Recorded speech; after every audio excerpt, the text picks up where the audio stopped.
তারা এমনটা বলছে যুদ্ধ সন্ত্রাসের বিরুদ্ধে, অথবা কিছু আন্তর্জাতিক নিউজ চ্যানেল আছে যারা বলছে শান্তির জন্য যুদ্ধ। তারা এখানে যেটা করছে সেটা শান্তির জন্য যুদ্ধ নয়, শান্তির সাথে যুদ্ধ। অন্য কথায়, শান্তির ধর্মের মৌলিকভাবে এটা এমন ধর্ম যেটা এই পৃথিবীতে শান্তি চায় না। দুর্ভাগ্যজনকভাবে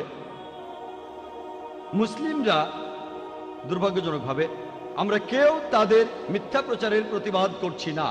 এই আন্তর্জাতিক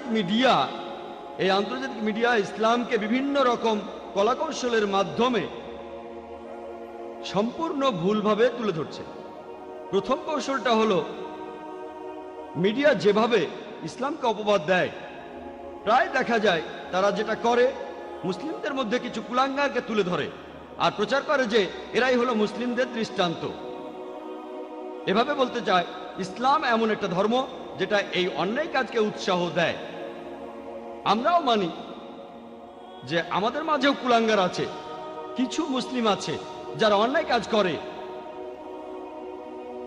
মিডিয়া এই সব মুসলিমদের তুলে ধরে আর প্রচার করে যে এরাই হলো মুসলিমদের দৃষ্টান্ত, প্রচার করে যে ইসলাম এমন একটা ধর্ম যেটা এইসব অন্যায় কাজ করাকে উৎসাহ দেয়, আর এই কাজগুলো মানবতার বিরুদ্ধে।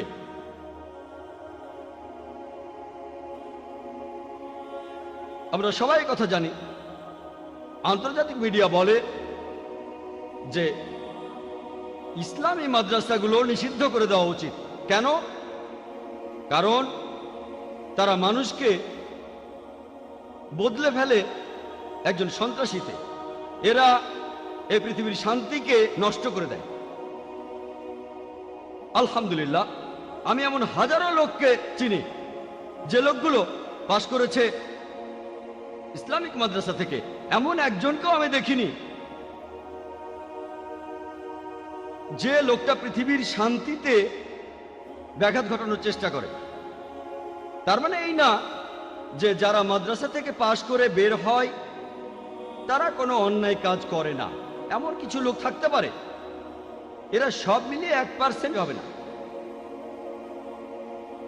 কিন্তু মিডিয়া প্রচার করে যে এই কুলাঙ্গাররাই হলো মুসলিমদের দৃষ্টান্ত। আর যে লোকটা কোনো ইসলামিক মাদ্রাসা থেকে পাশ করেছে সে এই পৃথিবীর শান্তিতে ব্যাঘাত ঘটাতে চায়।